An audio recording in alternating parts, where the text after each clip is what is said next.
बहुपद के बारे में। सेकेंड चैप्टर, कक्षा 10 यूपी बोर्ड, सेशन 2025 और 26। दूसरा चैप्टर हम लोग पढ़ रहे हैं बहुपद। बहुपद क्या है हम लोगों ने 9th में पढ़ा। 10th में हम वन लाइनर इसकी डिफिनीशन जानते हैं कि एक ऐसा बीजीय व्यंजक जो एक या एक से अधिक पद रखता है उसे ही हम क्या कहते हैं, बहुपद कहते हैं। अगर नाम से जाएंगे तो बहु माने बहुत सारे और पद मीन्स पद, यानी ऐसा कोई बीजीय व्यंजक जिसमें बहुत से पद हों। यह अंग्रेजी भाषा में इसे हम पॉलिनोमियल कहते हैं।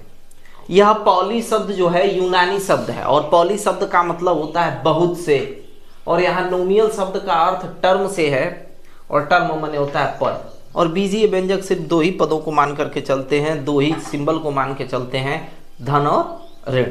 उन्हें वो डिवीजन और मल्टीप्लिकेशन को, गुणा और भाग को नहीं मानते।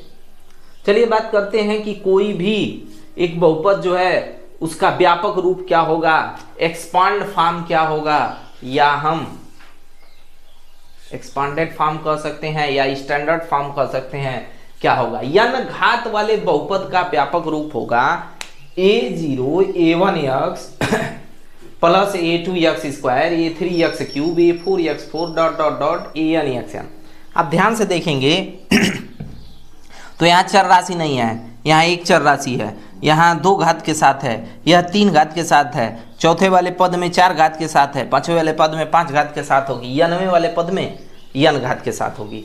जहाँ a0 a1 a2 a3 an ये सब के सब क्या है, वास्तविक संख्या है। यानी यहाँ पर कोई भी वास्तविक संख्या ली जा सकती है। और वहीं यक्ष की प्रत्येक घात क्या होनी चाहिए, ऋणोत्तर पूर्णांक होनी चाहिए, यानी वह पूर्ण अंक में होनी चाहिए और ऋण नहीं होनी चाहिए, वह ऋणोत्तर पूर्णांक कहलाती है। अब बात करते हैं बहुपद की घात के बारे में। किसी बहुपद की घात क्या होती है, किसी बहुपद में चर की उच्चतम घात वाले पद को, कोई बहुपद आपने लिख लिया जिसमें एक से अधिक, एक या एक से अधिक पद हो, तो किसी भी बहुपद में अधिकतम घात वाले चर की उच्चतम घात वाले पद को के घातांक को बहुपद की घात कहते हैं। सबसे पहले आप क्या कीजिए कि किसी बहुपद में चर की उच्चतम घात देखिए। मान के चलिए हमारे पास एक बहुपद दे रखा है 8x पर 4 3x cube 6x square plus x plus 2। इसमें अधिकतम घात वाला चर कौन है, 8x पर 4 है। इस चर का अधिकतम पद का घातांक कितना है, तो घात का अंक 4 है, इसलिए बहुपद की भी घात क्या हो जाएगी, 4। ऐसे ही नीचे वाले पद को ध्यान से देखिए। हम सबसे पहले क्या करेंगे, चर की उच्चतम घात देखेंगे। चर की उच्चतम घात क्या है, 6x क्यूब। इस पद के चर की घातांक क्या है, 3, तो बहुपद की घात भी क्या हो जाएगी, 3। किसी बहुपद में हम सबसे पहले पद को चुनेंगे और पद को चुनने के बाद हम उस पद पर अधिकतम घात को देखेंगे। अधिकतम घात जितना होगा उस घातांक को ही लिख देंगे, वही उसका घात हो जाएगा। अब बात करते हैं बहुपद के पद के बारे में। माना हमारा f(x) फंक्शन ऑफ यक्स पढ़ते हैं, यानी यक्स का फलन। हिंदी में आप इसे पढ़ेंगे f(x), यानी इसका मतलब यक्स का फलन। तो यक्स का फलन दिया है a0 a1x a2x square a3x cube a4x4 dot dot dot an में n घात का एक बहुपद है। तो इसमें जो a0 है, ये अकेले a0, तो ये अपने आप में क्या है, एक पद है। a1x अपने आप में एक पद है, a2x स्क्वायर अपने आप में पद है, a3x क्यूब अपने आप में एक पद है। तो ऐसे हम पद को पहचान सकते हैं। पदों को पहचानने का एक सिंपल सा और तरीका अगर आपको बता रहे हैं, नॉर्मल एक नंबर में, एक लाइन में आप काउंट कीजिए कि बहुपद पहले स्टैंडर्ड फॉर्म में है कि नहीं है। अगर स्टैंडर्ड फॉर्म में है तो आप प्लस और माइनस सिंबल को काउंट कर लीजिए। जितना प्लस और माइनस सिंबल होगा, यानी धन और ऋण चिन्ह जितना होगा, उतने ही पद होंगे। घात को देखने के लिए कोई जरूरी नहीं है, चर पर अधिकतम घात देख लें बस बहुपद में, वो उस बहुपद की घात हो जाएगी। लेकिन अगर पदों की संख्या आपसे पूछता है तो आप धन और ऋण चिन्ह गिनिए किसी भी बहुपद में। अभी हम लोग जब इधर डिफिनीशन देखेंगे तो धन और ऋण चिन्ह को ही बस गिनेंगे, उससे ही हमें पता चल जाएगा कि हमारे बहुपद द्विपदी हैं कि त्रिपदी हैं, चतुर्थपदी हैं, कितने पद के हैं। सिर्फ धन और ऋण चिन्हों को काउंट किया जाता है। काउंट कर लेंगे, आपको पता चल जाएगा। अब बात करते हैं बहुपद के मान के बारे में। बहुपद का मान क्या होता है? मान लीजिए fx जो है यक्स एक बहुपद है और a एक वास्तविक संख्या है। कोई एक बहुपद fx है और उसमें कोई एक वास्तविक संख्या, अपने मर्जी से कुछ भी आप मान सकते हैं। आप a एक वास्तविक संख्या मान लिए। fx में यक्स के जगह अगर आप a की वैल्यू पुट करते हैं तो जो मान प्राप्त होता है यक्स बराबर a पर, उसे ही बहुपद का मान कहेंगे। जैसे fx बराबर यहाँ दिया है और x बराबर 2 पर हमने fx का मान निकाला है तो ये आया है। सिंपल तौर पर आप ऐसे समझिए कि मान लीजिए आपके पास fx एक फंक्शन है, x प्लस 3, कुछ भी हो सकता है, आपके ऊपर डिपेंड करता है कि आप क्या ले रहे हैं। x स्क्वायर आप ले लीजिए, x पर 20 ले लीजिए, आपकी मर्जी है, क्योंकि फलन कुछ भी हो सकता है। आपने माना कि हमारा एक फंक्शन कोई है, यक्स बराबर 2 पर हमें बहुपद का मान बताना है, या यक्स बराबर 1 पर बहुपद का मान बताना है, या यक्स बराबर -1 पर बहुपद का मान बताना है। तो जहां यक्स है वहां -1 अगर आप रखते हैं तो 1 पर ये हमारा मान आया 1-3 यानी 4। तो यह जो है ना यक्स बराबर 4, इस यक्स बराबर -1 पर बहुपद का क्या है? मान है। हम कहेंगे यक्स बराबर -1 पर जो 4 है वो बहुपद fx बराबर यक्स पर 20-3 का मान है। इसे ही बहुपद का मान कहते हैं। यह बहुपद का मान किस पर है? यक्स बराबर -1 पर है। जितना चाहे उतना मान आप बढ़ाएंगे उतने ही मान निकल सकते हैं। यानी किसी एक बहुपद के कितने मान हो सकते हैं? तो अनंत मान हो सकते हैं, क्योंकि आप जितने नंबर रखते जाएंगे उतने मान उसके प्राप्त होते जाएंगे। अब हम बात करते हैं अगले टर्म की। अब हम लोग देखेंगे वर्गीकरण, बहुपद का वर्गीकरण। बहुपद कितने प्रकार का होता है? तो बहुपद का जब वर्गीकरण किया गया तो यह 2 प्रकार से किया गया। बहुपद का वर्गीकरण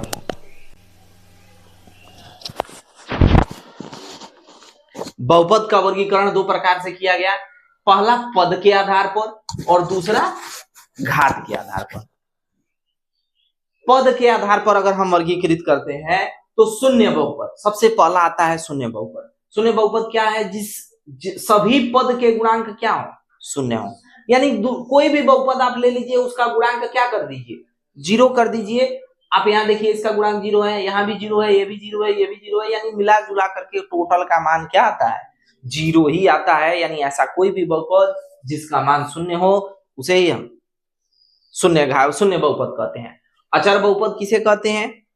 वास्तविक संख्याओं का केवल एक ही पद हो, वास्तविक संख्याओं का केवल एक पद हो, उसे ही हम अचर बहुपद कहते हैं। यानी कोई भी अचर संख्या आप लिख सकते हैं, ये सारे के सारे अचर बहुपद हैं, एक ही पद के साथ है। अब आते हैं एक पदी बहुपद पर। एक पदी बहुपद उसे कहा जाता है जिसमें पदों की संख्या क्या हो? 1 हो। तो मैंने कहा ध्यान से, आप पद देख रहे हैं तो घात की बातें मत कीजिए। आप देखिए पहले में कितने प्लस और माइनस है, प्लस माइनस काउंट कीजिए, पद आपको पता चल जाएंगे कितने हैं। 1 है, 1 प्लस दिख रहा है यानी एक पदी है। यहाँ 1 माइनस दिख रहा है, एक पदी है। यहाँ कुछ नहीं होता है तो प्लस होता है, एक पदी है। यहाँ 1 माइनस है, एक पदी है। यानी यहाँ प्लस और माइनस यानी धन चिन्ह और ऋण चिन्ह को आप बस देखिए। पावर से आपको यानी घात से आपको कोई लेना देना नहीं है। जितने चिन्ह आपको दिखाई देंगे उतने ही पद आप बताएंगे। लेकिन ध्यान रखिएगा सब के सब व्यापक रूप में होने चाहिए। अगर वो व्यापक रूप में नहीं है तो वो गलत माने जाएंगे। अब बात करते हैं द्विपदी बहुपद की। द्विपदी बहुपद यानी जिसमें पदों की संख्या क्या हो? 2। आप ध्यान से देखिए इसमें पद 2 है, हम प्लस चिन्ह नहीं देखते हैं, तो ये प्लस चिन्ह इसके साथ था तो दो चिन्ह हो गए। 2 चिन्ह यानी 2 पद। पहले देखें ये स्टैंडर्ड फॉर्म में है, बिल्कुल स्टैंडर्ड फॉर्म में है अपने। तो 2 पद है हमारे पास, एक प्लस का एक माइनस का, 2 पद हैं। इसमें भी देखिए माइनस प्लस और माइनस 2 पद हैं 2 टर्म के लिए। तो हमें पदों की संख्या के आधार पर अगर बतानी है तो धन चिन्ह और ऋण चिन्ह को ही क्या कर लेंगे? काउंट कर लेंगे, गिन लीजिए उतने ही। मान के चलिए अगर कोई त्रिपदी बहुपद हो, त्रिपदी बहुपद हो,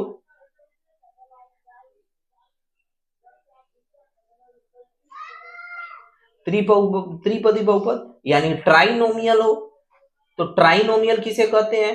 ट्राइनोमियल जो होता है इसमें पदों की संख्या आपके 3 होगी, पदों की संख्या 3 होगी, यानी पदों की संख्या 3 होगी। तो आप देखिए यह 3x² plus 5x plus 2, 6x पर 10 माइनस 9x² प्लस 5। तो आप ध्यान से अगर आप देखेंगे तो इसमें कितने चिन्ह दिखाई दे रहे हैं, 1 2 3, यानी 1 2 3, आपको 3 पद दिखाई दे रहे हैं। और ध्यान रखिए हम यह पदों की संख्या तभी बताएंगे जब वह अपने स्टैंडर्ड फॉर्म में हो, यानी व्यापक रूप में हो, यानी मानक रूप में हो। तो ये मानक रूप में है ना, तो इसमें कुछ जुड़ रहा है नहीं घट रहा है। अगर इसमें कुछ जुड़ रहा होता, घट रहा होता, गुणा हो रहा होता, भाग हो रहा होता, तो पहले हम उसे करा लेते और एट लास्ट बताते हैं। इसमें भी अपने स्टैंडर्ड फॉर्म में है, देखिए 10 घात है, उसके बाद 2 घात है, उसके बाद 0 घात है। तो स्टैंडर्ड फॉर्म में है, काउंट कर लीजिए कितने चिन्ह है। तो ये 1 2 3 है, तो त्रिपदी बहुपद है। लेकिन घात का कोई पद देख रहे हैं तो घात का कोई लेना देना नहीं है। इसी तरह जब हम आधार बदलेंगे और घात के आधार पर देखेंगे तो पद का कोई लेना देना नहीं होगा। चलिए अब देखते हैं रैखिक बहुपद किसे कहते हैं। रैखिक बहुपद वह बहुपद होता है जिस बहुपद में चर की उच्चतम घात क्या हो, 1 हो। तो चर की यहाँ उच्चतम घात ध्यान से अगर आप देखेंगे तो 1 है, यहाँ भी 1 है, कुछ नहीं होता है, क्या होता है, पावर 1 होता है। तो यह रैखिक बहुपद है।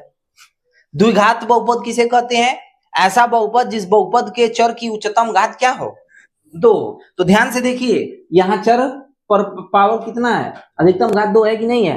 लेकिन अगर आप ध्यान देखेंगे पद, तो पद इसमें कितने हैं, 1। इसको ध्यान से देखिए, इस चर की अधिकतम घात कितनी है, 2। द्विघात बहुपद, लेकिन पदों की संख्या अगर काउंट करेंगे तो कितना है, 2 है। ऐसे ही यहाँ बहुपद देखिए, घात देखिए, चर की अधिकतम घात 2 है, तो घात तो 2 हो गया, लेकिन पद देखिए 1 2 3। ध्यान दीजिए हमेशा आगे वाले साइन को लिखा नहीं जाता है। इस 3 का अगर कोई आपसे फेस पूछता है तो इस साइड है, 2 का फेस उसके सामने होता है और 3 का साइन उसके सामने है। तो ये 3 पद है। पद अगर कोई पूछेगा तो इसमें 3 है, लेकिन घात अगर कोई पूछेगा तो बहुपद की घात कितना बताएंगे, 2, क्योंकि चर पर अधिकतम घात कितनी है, 2। ऐसे ही त्रिघात में भी उच्चतम घात हम 3 देखेंगे। देखिए यहाँ पद 1 है लेकिन घात 3 है, यहाँ पद 2 है लेकिन घात 3 है, पद 3 है लेकिन घात 3 है, पद 4 है लेकिन घात 3 ही है। तो अगर हमसे कोई पूछेगा कि बताइए ये कितने घात का बहुपद है, तो 3 घात का बहुपद है। और कितने पदी है, तो चतुर्थ पदी है, 4 पदों वाला है। ऐसे ही चतुर्थ घातीय में 4 घात है। देखिए घात कितना है, 4 है, लेकिन पद 1 है। घात कितना है, 4 है, पद 2 है। घात कितना है, 4 है, यानी पद 3 है। घात कितना है, 4 है, और पद भी कितने हैं, 4 है। यानी जब हम पद के आधार पर बहुपद बताएंगे तो घात नहीं देखेंगे, और घात के आधार पर बहुपद की व्याख्या करेंगे तो पद नहीं देखेंगे। समीकरण, रैखिक समीकरणों के हल हम बहुत पहले ही क्लास 9th में हम लोगों ने बहुत अच्छे से निकाला है। अब द्विघात समीकरणों के हल के बारे में बात करेंगे। द्विघात समीकरण किसे कहा जाता है, यदि px द्विघात बहुपद हो तो px बराबर 0 को ही द्विघात का समीकरण कहते हैं। px यानी p is the function of x, यानी p जो है x का फलन है, और ये px ही नहीं fx कुछ भी हो सकता है। ये px द्विघात बहुपद होना चाहिए, यानी x² + 2। ये एक द्विघात समीकरण, द्विघात बहुपद है। और अगर इसी का मान किसके बराबर हो जाए, 0 के, तो हम इसे ही द्विघात बहुपद से द्विघात समीकरण कहेंगे। बस इसका मान 0 के बराबर हो जाना चाहिए। अब हम बात करते हैं द्विघात समीकरण के मूल या हल। द्विघात समीकरण के मूल और हल के बारे में। किसी द्विघात समीकरण के मूल या हल द्विघात समीकरण की चर राशि के वे मान हैं जो उस समीकरण को क्या कर देते हैं, संतुष्ट कर देते हैं।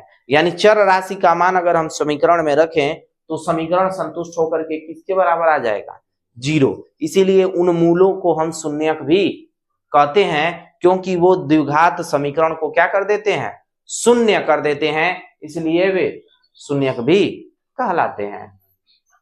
द्विघात समीकरण ax² + bx + c, ये हमारे पास एक समीकरण है हमारा द्विघात का। द्विघात का यह जो समीकरण है ax² + bx + c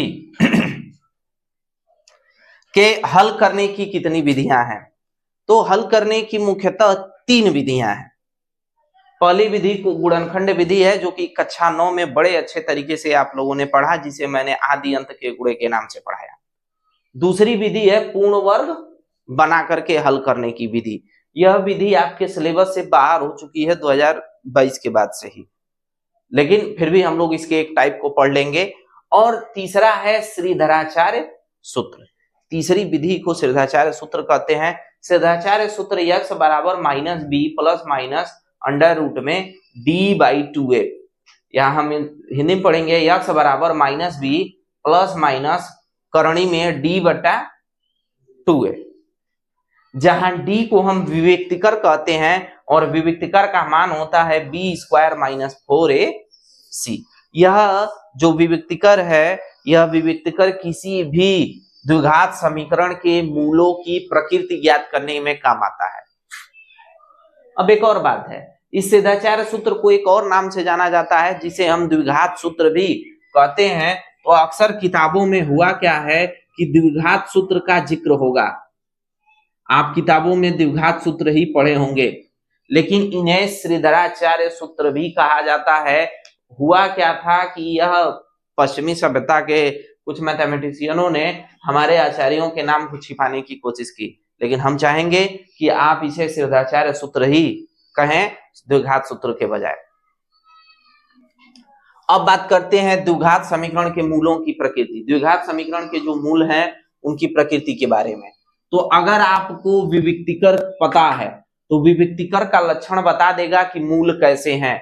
यदि मूल का यानी विविक्तिकर का मान 0 के बराबर है, 0 से बड़ा है, ध्यान दीजिएगा, विविक्तिकर का मान 0 से बड़ा है यानी धन 1 धन 2 यानी प्लस में कोई भी मान आए, प्लस में अगर कोई भी मान आए और वो मान पूर्ण वर्ग हो।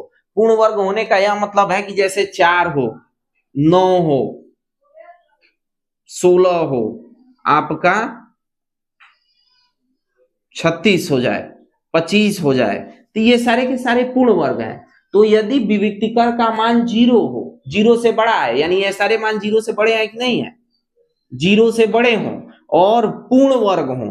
पूर्ण वर्ग का मतलब इनका पूरा एक वर्ग बनाया जा सकता है, इनका वर्ग बनाया जा सकता है, ये एक पूर्ण वर्ग हो, तो मूल वास्तविक परिमेय और असमान होते हैं। तो 3 बातें यहां निकल करके सामने आएंगी कि मूल परिमेय होगा, वास्तविक होगा और असमान होगा। तो वास्तविक तो लगभग सभी होते हैं, सभी वास्तविक होते हैं सिर्फ इस कंडीशन को छोड़ करके, लेकिन बाकी सभी वास्तविक, परिमेय तथा असमान होंगे। वहीं अगर आपका d का मान 0 से बड़ा हो लेकिन पूर्ण वर्ग न हो, पूर्ण वर्ग नहीं होने का मतलब इनके बीच में न आए, इनके अलावा कोई मान आ जाए, जैसे 3 आ जाए, 2 आ जाए, 1 आ जाए, 5 आ जाए, 6 आ जाए, तो ये 0 से तो बड़े हैं लेकिन पूर्ण वर्ग नहीं है। ये पूर्ण वर्ग नहीं होंगे तो उस समय मूल वास्तविक होगा और परिमेय के जगह अपरिमेय में आएगा, अपरिमेय होगा और असमान होगा। अपरिमेय संख्या और परिमेय संख्याओं को जब हम लोगों ने फर्स्ट चैप्टर पढ़ा तो बड़े अच्छे से इसके विषय में हम लोगों ने चर्चा की थी। अब बात करते हैं कि यदि d का मान 0 के बराबर हो जाए, अगर d का मान 0 के बराबर हो जाता है तो उस समय मूल वास्तविक और समान होंगे, और यदि d का मान 0 से छोटा हो जाए यानी मान माइनस में आने लगे, आप d का मान निकालिए, d का मान मतलब d बराबर b² माइनस 4ac। किसी भी द्विघात समीकरण से a b c की तुलना करके और आप a b c का मान निकालेंगे और a b c का मान निकालने के बाद d निकालेंगे यानी b² माइनस 4ac, और अगर वो 0 से छोटा हो गया तो कहेंगे उस समय कि मूल वास्तविक नहीं है यानी मूल काल्पनिक है। द्विघात समीकरण के मूलों का योगफल तथा गुणनफल। द्विघात समीकरण के मान लीजिए कि द्विघात समीकरण ax² plus bx plus c में अगर इसके मूल अल्फा और बीटा हैं तो मूलों का योग बराबर होता है माइनस यक्स का गुणांक माइनस यक्स का गुणांक बटे x² का गुणांक।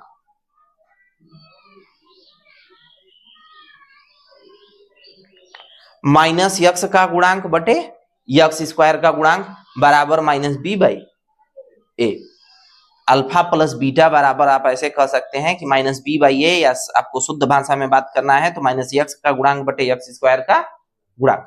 ऐसे ही मूलों का अगर गुणनफल आपको ज्ञात करना है अल्फा इंटू बीटा बराबर, तो अचर पद बटे एक्स स्क्वायर का गुणांक यानी बराबर सी बाई ए। अगर द्विघात समीकरण को ध्यान से देखेंगे तो अचर पद आपका सी है और एक्स स्क्वायर का गुणांक क्या है, ए है। यहाँ अचर पद आपका सी है और एक्स स्क्वायर का गुणांक ए है, तो अचर पद बटे एक्स स्क्वायर का गुणांक यानी सी बाई ए। और यदि आपके मूल दिए हों, किसी द्विघात समीकरण के मूल दिए हों और द्विघात समीकरण पूछ रहा हो, तब आप फार्मूला रखेंगे एक्स स्क्वायर माइनस मूलों का योग इंटू एक्स प्लस मूलों का गुणनफल बराबर 0, यानी x square minus alpha plus beta into x plus alpha into beta is equal to 0।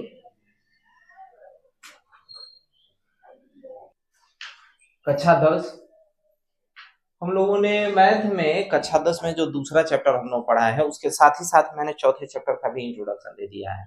वैसे इन दोनों को साथ साथ हो जाना चाहिए। तो बहुपद और द्विघात समीकरण हम लोगों ने साथ में इंट्रोडक्शन लिया है और दोनों चैप्टर साथ में हम लोग पढ़ेंगे। तो ये दोनों चैप्टर मिला करके फर्स्ट टाइप का क्वेश्चन क्या है? फर्स्ट टाइप का क्वेश्चन आपका है कि निम्नलिखित में से कौन सा द्विघात समीकरण है। आपको पेपर में क्वेश्चन आ सकता है कि कुछ इक्वेशन आपको दे देंगे और आपको पता करना होगा कि कौन सा क्वाड्रेटिक इक्वेशन है कि नहीं है, कौन द्विघात समीकरण है कि नहीं है, और आपको तर्क के साथ इसका उत्तर देना होगा। तो सबसे पहले क्वेश्चन पर आते हैं। देख रहे हैं कि यहाँ दिया हुआ है x square minus 3 root x plus 2 is equal to 0। X square minus 3 कड़ी में एक्स धन 2 बराबर 0। क्या यह द्विघात समीकरण है? नहीं, यह द्विघात समीकरण नहीं है। क्यों? क्योंकि यहाँ एक चर राशि दे रखी है और चर राशि में कोई भी टर्म अगर कर्ण में लगा हुआ होता है तो यह द्विघात समीकरण में गिना नहीं जाता है। ये इसका कारण यह है क्योंकि यह बहुपद ही नहीं है। तो जो बहुपद नहीं है वो द्विघात बहुपद होगा कैसे? तो यह द्विघात समीकरण नहीं है। चलिए अब अगले इक्वेशन पर आते हैं। हमारे पास अगला इक्वेशन है, हम इसे जब हल करेंगे तो x का x में मल्टीप्लाई होगा x square plus 1 upon x is equal to x. क्योंकि इसका ऑपरेशन हो रहा था तो हम इसे मल्टीप्लाई किए। अब ये हो जाएगा x square plus 1 is equal to x का एक्स स्क्वायर में गुणा होगा तो एक्स क्यूब हो जाएगा। अभी इन सारे टर्म को एक तरफ उठा के लाएंगे आप तो देखेंगे कि ये हो गया x cube minus plus x square इधर आ जाएगा तो माइनस एक्स स्क्वायर प्लस 1 इधर आ जाएगा तो माइनस 1 बराबर क्या 0। क्या यह एक द्विघात समीकरण है? नहीं, यह द्विघात समीकरण नहीं है क्योंकि चर राशि की अधिकतम घात कितनी है? 3 है। पहली बात तो हम देखेंगे क्या यह बहुपद है? बिल्कुल हाँ बहुपद है, लेकिन क्या ये बहुपद होने के बाद ये चर राशि की तब अधिकतम घात देखते हैं। तो चर राशि की अधिकतम घात जो है आपका वो कितना है? 3 है। तो यह त्रिघात बहुपद है, द्विघात बहुपद नहीं है। अब अगले प्रश्न पर आ जाते हैं। अगले प्रश्न में आपका दे रखा है एक्स स्क्वायर। आप जैसे ही इसको हल करेंगे तो ये एक्स पर पावर 4 और धन 1 बटा एक्स स्क्वायर हो जाएगा बराबर 5। बिना हल किए आप नहीं देख सकते। तो एक्स पर पावर 4 प्लस 1 अब 5x स्क्वायर इधर बटे में है तो इधर आकर के गुणे में हो गया। अब सबको एक तरफ लेते आइए तो ये हो जाएगा एक्स स्क्वायर एक्स पर power 4 minus 5x square plus 1 बराबर 0। क्या यह भी द्विघात बहुपद है? नहीं, यदि अभी द्विघात बहुपद नहीं है। क्यों? क्योंकि इसका चर राशि, पहली बात तो ये बहुपद है। हाँ, हम सबसे पहले देखते हैं कि क्या ये बहुपद है। तो बहुपद एक ही स्थिति में नहीं होता है, जब किसी चर राशि का घात जो होता है पूर्ण अंक नहीं होता है। अगर पूर्ण संख्या नहीं है तो वो बहुपद नहीं होगा, नहीं है तो वो बहुपद नहीं होगा। और अगर बहुपद है तो हम अधिकतम घात देखेंगे कि कितने घात का बहुपद है। 4 घात का बहुपद है तो चतुर्थ घात बहुपदी है। अब यहाँ प्रश्न पर आ जाते हैं। अब जब हम इस प्रश्न को देखते हैं तो देख रहे हैं कि हमारे पास है 2x स्क्वायर माइनस 5x बराबर ये a माइनस बी का होल स्क्वायर का फॉर्मूला है, a माइनस बी का वर्ग। तो 2x square minus 5x a minus b का वर्ग क्या हो जाता है, यानी a माइनस बी का होल स्क्वायर, a का स्क्वायर प्लस b का square minus 2 into a into b. A की जगह x है और b की जगह 1। हमने जब इसको रखा तो ये हो गया 2x square minus 5x is equal to x square plus 1 minus 2x। अब सारे टर्म्स को इधर उठा के ले आइए। मेरे पास स्पेस कम है तो मैं ये डायरेक्ट प्रोसेस कर रहा हूं। प्लस एक्स स्क्वायर आ जाएगा इधर तो क्या हो जाएगा माइनस एक्स स्क्वायर। दो एक्स स्क्वायर में से एक एक्स स्क्वायर घट जाएगा तो क्या बचेगा एक्स स्क्वायर। माइनस 5x है और प्लस 2x इधर आ जाएगा तो हो जाएगा माइनस 3x और प्लस 1 इधर आएगा तो क्या हो जाएगा माइनस 1। देखिएगा क्या ये समीकरण द्विघात बहुपद के रूप का है क्या? बिल्कुल है, अतः यही द्विघात समीकरण है। तो आप ऐसे ही जांच कर सकते हैं। अब आते हैं अगले प्रश्न के टाइप पर। करा है निम्नलिखित समीकरणों के मूलों का योग होगा। आपके निम्नलिखित समीकरणों के मूलों का योग पूछ रहा है कि मूलों का योग कितना होगा। तो सबसे पहले आप जो द्विघात समीकरण जानते हैं उसके लिए आपको मूलों का योगों का फार्मूला आना चाहिए। तो अगर आपका फार्मूला पता होगा तो आप जानते हैं, हम सबसे पहले बहुपद लिख लेंगे। हमारा बहुपद या समीकरण क्या दे रखा है हमने लिखा, तो बहुपद हमारा दे रखा है 5x square minus 3x plus 2 बराबर 0। ये हमारा बहुपद है। तो हम जानते हैं क्या, मूलों का योग। मूलों का योग, मूलों का योग का फार्मूला क्या होता है हम ये बात जानते हैं। तो हम जो ये बात जानते हैं मूलों के योग का फार्मूला क्या होता है, जल्दी से बताइए। हम जानते हैं कि, आप में से कोई बता रहा है?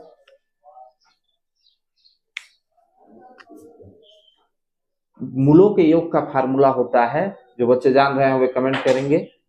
मूलों के योग का जो फार्मूला होता है, मूलों का योग बराबर होता है माइनस यक्स का गुणांक अब बटे यक्स स्क्वायर का गुणांक।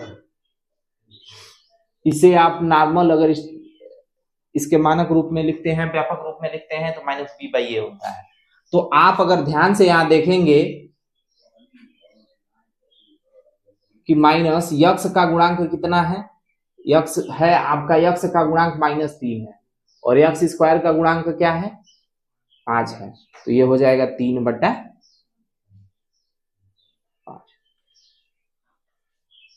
आपको साफ साफ दिखाई दे रहा है, पूरी बोर्ड आ रही है। अब ध्यान देंगे, अब अगले टर्म पर आते हैं। इसमें मूलों का गुणनफल हमसे पूछा है, तो मूलों का गुणनफल तो हम सबसे पहले द्विघात समीकरण को नोट करेंगे। हमारा द्विघात समीकरण क्या है, द्विघात समीकरण हमारा दिया है 3x square minus 4x is equal to 0। तो हमें इसके मूलों का गुणनफल बताना है। तो मूलों का गुणनफल, तो इसके लिए भी हम जानते हैं,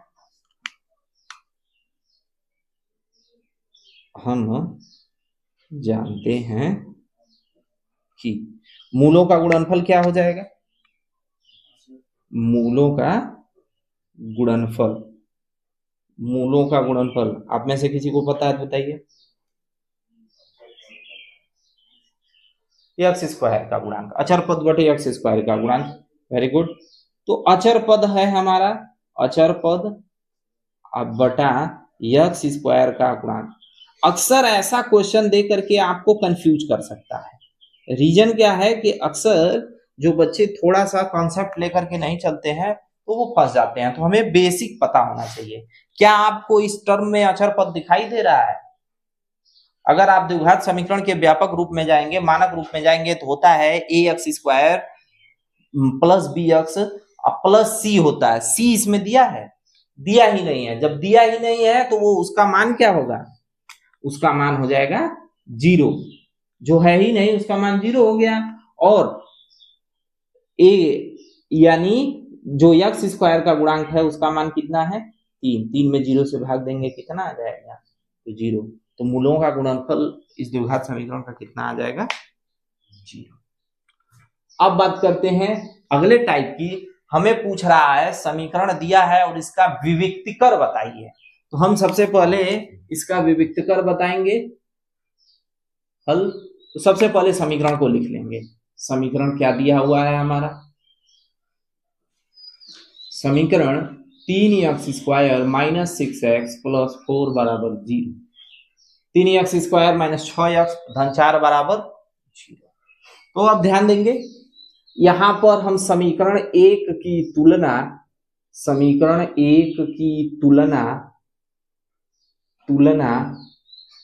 ए द्विघात, आप इसे व्यापक द्विघात समीकरण कहते हैं। व्यापक द्विघात समीकरण कहते हैं। ये समीकरण के बाद 0 लगाए हैं, शॉर्ट फॉर्म में समीकरण को लिखे हैं, या मानक समीकरण कहते हैं। मानक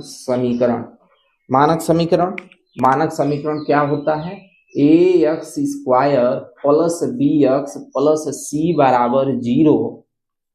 तो समीकरण 1 की तुलना व्यापक द्विघात समीकरण या मानक समीकरण ax² plus bx plus c, ध्यान दीजिएगा, या तो आप ये लिखिएगा नहीं तो इसे लिखिएगा, ax² plus bx plus c बराबर 0 से करने पर जब आप तुलना करते हैं तो तुलना करने के बाद अगर आप ध्यान से देखेंगे तो ये आपका हो गया ax² plus bx plus c।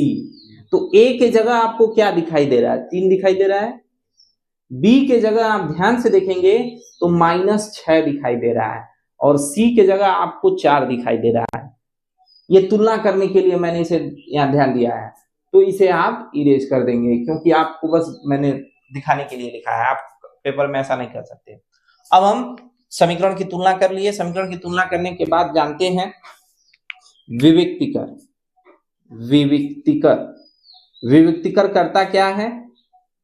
विविक्तिकर जो है, जिसे हम इंग्लिश में डिस्क्रिमिनेंट कहते हैं और कैपिटल डी से डिनोट करते हैं, किसी भी द्विघात समीकरण के मूलों की प्रकृति को बताता है। तो विविक्तिकर बराबर हम लोगों ने फार्मूला पढ़ा है b² माइनस 4ac। तो b हमारा कितना है, b हमने यहाँ नोट किया है, b हमारा हो गया -6 का स्क्वायर माइनस 4 गुणे a के जगह 3 और c के जगह 4, यानी 36 माइनस 4 3 12, 12 चौको 48, 4 चौको 16, 16 3 48, 36 में से 48 माइनस करेंगे तो यहाँ 8 में से 6 गया 2, 12 हो जाएगा आपका -12। तो आपका विविक्तिकर कितना आ गया, विविक्तिकर आपका आ गया ऋण 12। अब आपका टाइप 4 टाइप का क्वेश्चन क्या आता है, आपका 4 टाइप का क्वेश्चन आता है यदि द्विघात समीकरण दिया है और कह रहा है इसके मूल समान है तो k का मान ज्ञात कीजिए। हम लोगों ने जब परिचय पढ़ा था तो उसमें हमने ध्यान दिया था कि जब भी कोई द्विघात समीकरण पूछता है तो द्विघात समीकरण में अगर मूलों की प्रकृति यानी विविक्तिकर निकालते हैं तो विविक्तिकर ही बताते हैं कि मूलों की प्रकृति क्या होगी, और यदि मूल समान है तो d का मान यानी विविक्तिकर का मान क्या होगा, 0 होगा। तो हम इसे ऐसे निकालेंगे। तो सबसे पहले हम यह बात नोट करें, द्विघात समीकरण कितना दे रखा है, द्विघात समीकरण 3x² minus 6x plus k बराबर 0। समीकरण 1 की तुलना, समीकरण 1 की तुलना ax² द्विघात समीकरण या द्विघात व्यापक द्विघात समीकरण लिख दीजिए, व्यापक द्विघात समीकरण ax² plus bx plus c बराबर 0 से करने पर। जब आप इसे तुलना कर रहे हैं तो तुलना करने पर ध्यान दीजिए, ये हो गया आपका ax² plus bx plus c बराबर 0। तो ए का मान आपका कितना है 3, बी का मान कितना है -6 और सी का मान कितना है के। तो यहाँ एक बात दे रखा है, इसने दिया है चूंकि मूल क्या है बहुपद के मूल समान है। अगर बहुपद के मूल समान है तो हम जानते हैं, इसलिए अगर बहुपद के मूल अगर समान होते हैं, ध्यान दीजिए 2 डॉट ऊपर और 1 नीचे होता है तो इसे चूंकि पढ़ा जाता है, और 1 डॉट ऊपर 2 नीचे होता है तो इसे इसलिए पढ़ा जाता है। अगर आप जानते हैं तो वेरी गुड, अगर नहीं जानते हैं तो इसे जान लीजिए, चूंकि और इसलिए डी का मान यानी विविक्तिकर का मान क्या हो जाता है 0 हो जाता है। कब? जब मूल समान होते हैं तब। तो विविक्तिकर हमारा क्या है, विविक्तिकर है b² - 4ac बराबर 0। अब b के जगह हमारा b का मान कितना दे रखा है -6 का स्क्वायर 4 गुणे 3 गुणे c के जगह k बराबर 0। ये आपका 36 हो गया, ये आपका 12 हो गया और ये k बराबर 0। प्लस 36 को हम उधर भेज दें तो प्लस 36 को अगर आप उधर भेज देंगे तो ये हो जाएगा -12k बराबर -36। अब देखिए k और 12 में संबंध क्या है, गुणे का है, तो k बराबर क्या हो जाएगा -36 बटा -12, तो k बराबर क्या हो जाएगा 3। ये आपके k का। टाइप 5 गुणनखंड विधि द्वारा किसी द्विघात समीकरण के मूल ज्ञात करना। तो गुणनखंड विधि द्वारा हम द्विघात समीकरण के मूल ज्ञात करेंगे। तो क्या करेंगे, सबसे पहले हल, इसको हम हल करते हैं। हल करने के लिए सबसे पहले हम द्विघात समीकरण को नोट कर लेंगे। द्विघात समीकरण, जब हम लोगों ने प्रस्तावना पढ़ा था, इंट्रोडक्शन पढ़ा था, तो हमने वहां बात की थी कि द्विघात समीकरण को हल करने की 3 विधियां हैं, जिसमें से एक विधि आपके सिलेबस में नहीं है। पहली विधि है गुणनखंड विधि, दूसरी विधि है पूर्ण वर्ग बनाकर, और तीसरी विधि का नाम है सिद्धाचार्य सूत्र या द्विघात सूत्र। तो 2 विधियां हैं, एक विधि आपके पूर्ण वर्ग बना करके नहीं है। तो चलिए उसमें से हम पहली विधि सीख रहे हैं, गुणनखंड विधि द्वारा किसी भी बहुपद का मूल ज्ञात करना। तो क्या करते हैं गुणनखंड के लिए, सबसे पहले हम द्विघात समीकरण को नोट कर लेते हैं।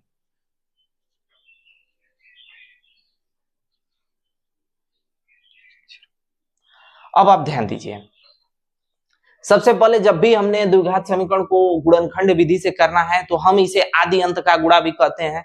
हम आदि में यानी शुरू में देखते हैं कौन सा चिन्ह है और अंत में देखते हैं कौन सा चिन्ह है।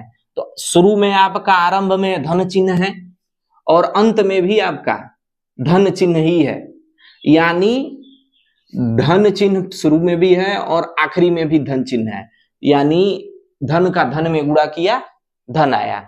यानी जो बीच वाला टर्म है, यानी जो बीच वाला पद है, उसे हमें जोड़ करके ले आना है। जोड़ने पर 2√6 आना है।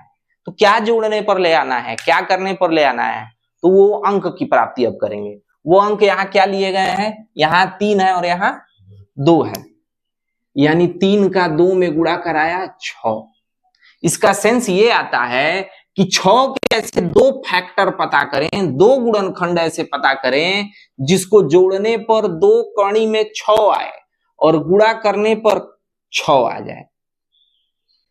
गुणा करने पर 6 और जोड़ने पर 2 कड़ी में 6 आए। हमेशा जब भी आप आदि अंत का गुणा देखेंगे या गुणनखंड विधि से करेंगे तो आपको सबसे पहले करना क्या होगा कि आरंभ में चिन्ह को देखेंगे और अंत में चिन्ह को देखेंगे। आरंभ में भी धन है, अंत में भी धन है। मान के चलिए इसमें माइनस हो गया, ये माइनस हो गया तो धन का ऋण में गुणा होगा ऋण, यानी बीच वाला जो भी टर्म है वो ऋण करके ले आना है। उसके बाद अंक का गुणा कराते हैं, अंक आया है हमारा 6, यानी 6 के ऐसे 2 फैक्टर पता करने हैं जिसको जोड़ने पर 2 कड़ी में 6 आए और गुणा करने पर 6 आए। तो ऐसे 2 फैक्टर आप अगर ध्यान से देखेंगे तो ये कणी में 6 जोड़ेंगे तो 2 कणी में 6 हो जाएगा, और कणी में 6 का गुणा कणी में 6 से कराएंगे तो 6 हो जाएगा। ये आप एलसीएम विधि से या अपनी खुद की तार्किक क्षमता को डेवलप करके या क्वेश्चन पर प्रैक्टिस करके कर सकते हैं। तो हमारा यहाँ जो बहुपद आया हुआ है, यहाँ 3x स्क्वायर माइनस 2 कणी में 6 की जगह आप लिख सकते हैं कणी में 6 धन कणी में 6, x धन 2 बराबर 0। सारे पद समान है, बस 2 कणी में 6 की जगह कणी में 6 धन कणी में 6 हो गया। ये हो गया 3x स्क्वायर माइनस कणी में 6x माइनस कणी में 6x प्लस धन 2 बराबर 0।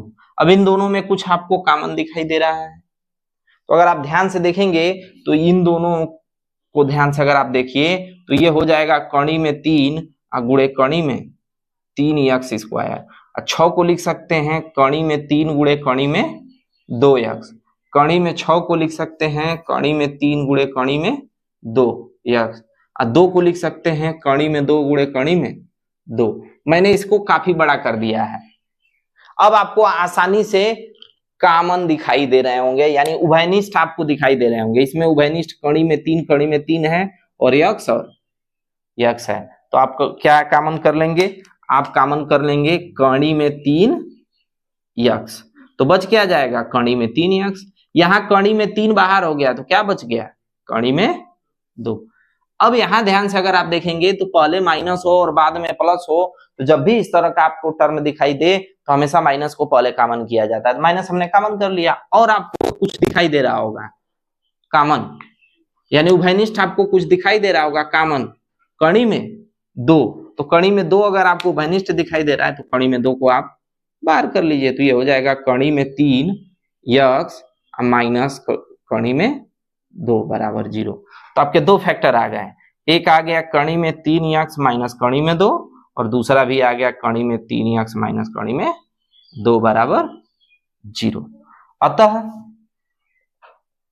कणी में 3x माइनस कणी में 2 बराबर 0, तो कणी में 3x बराबर कणी में 2 माइनस कणी में 2 इधर आ जाएगा तो धन कणी में 2 हो जाएगा, यानी x बराबर कणी में 2 बटा कणी में 3। एक और पद दिया हुआ है, या ये भी यही है, तो कणी में 3x माइनस कणी में 2 बराबर 0, तो कणी में 3x बराबर कणी में 2, तो x बराबर कणी में 2 बटा कणी में 3, यानी x बराबर कणी में 2 बटा 3, ये आपका। अब आते हैं छठवें टाइप पर। द्विघात समीकरण का ये आखिरी टाइप है। अब ये द्विघात समीकरण कंप्लीटली समाप्त हो गया। 6 तरह के क्वेश्चन लगभग आते हैं, और बाकी जो शाब्दिक क्वेश्चन है वो तो पैटर्न पर डिपेंड करते हैं। जो भी इंपॉर्टेंट शाब्दिक क्वेश्चन होंगे वो अलग से आपको हल करा दिए जाएंगे। अब बात करते हैं द्विघात सेदाचार्य सूत्र का प्रयोग करते हुए हमें इस समीकरण को बनाना है। तो हम सबसे पहले समीकरण को नोट कर लेंगे। हमारा द्विघात समीकरण क्या दे रखा है, द्विघात समीकरण, हमारा द्विघात समीकरण है 4x स्क्वायर धन 3x धन 5 बराबर 0। इसे हमने नाम दे दिया समीकरण 1। समीकरण 1 की तुलना, समीकरण 1 की तुलना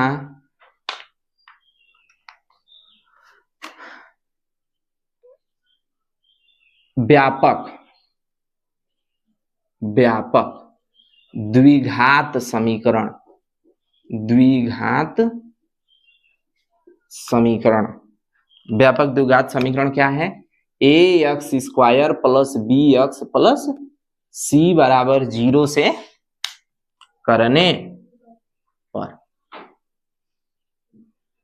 पर तो आपका a का मान क्या आ जाएगा, a का मान 4 हो जाएगा, b का मान 3 और c का मान 5। इसके बाद आप निकालते हैं विविक्तिकर। क्यों विविक्तिकर निकालें हम, क्योंकि विविक्तिकर निकाल देने से आपको पता चल जाएगा कि आपका जो मूल आने वाला है उसकी प्रकृति क्या है। तो विविक्तिकर d बराबर हम लोग जानते हैं क्या, formula b square minus 4ac। b आपका कितना है 3 का स्क्वायर माइनस 4 इंटू a के जगह 4 और c के जगह 5। तो क्या हो जाएगा आपका, ये हो जाएगा 9 माइनस 4 चौको 16, 16 बचे 80, यानी ये आ गया -71। अतः जो बहुपद के मूल हैं, बहुपद के मूल क्या होंगे, ध्यान दीजिए ये ऋणात्मक आया है, यानी बहुपद के मूल ऋणात्मक यानी काल्पनिक होंगे, बहुपद के मूल काल्पनिक होंगे। क्यों? क्योंकि d का मान 0 से छोटा आया है। यहां आप लिख सकते हैं चूंकि d का मान जो है 0 से छोटा है, इसलिए चूंकि d का मान 0 से छोटा है इसलिए बहुपद के मूल काल्पनिक होंगे, यानी उनकी सिर्फ कल्पना की जा सकती है, वो नंबर एग्जिस्ट नहीं करते। तो अब इसके बाद हम द्विघात सूत्र रखेंगे। द्विघात सूत्र, द्विघात सूत्र से द्विघात सूत्र यक्स बराबर होता है -b plus minus under root में d/2a, जहां d का मान क्या होगा, b² - 4ac, हमने पहले ही निकाल लिया है। तो माइनस के जगह माइनस, b के जगह आपका कितना मान आया है, b के जगह आया है 3, तो b के जगह आप रख देंगे 3, और प्लस माइनस अंडर रूट में d का मान कितना आया है -71, और 2a के जगह आपका मान कितना है 4, तो 4 2 से 8, -3 प्लस माइनस अंडर रूट में -71/8। यही यक्स के दो व्यापक मान हैं। तो हमारा हल क्या निकल के आ जाएगा, द्विघात सूत्र से हमारा यक्स का दो मान आता है। यक्स के दो मान कौन कौन से हो जाएंगे, एक तो पहला मान हो जाएगा -3 प्लस अंडर रूट में -71/8, और दूसरा हो जाएगा -3 माइनस अंडर रूट में -71/8। यही आंसर हो जाएगा।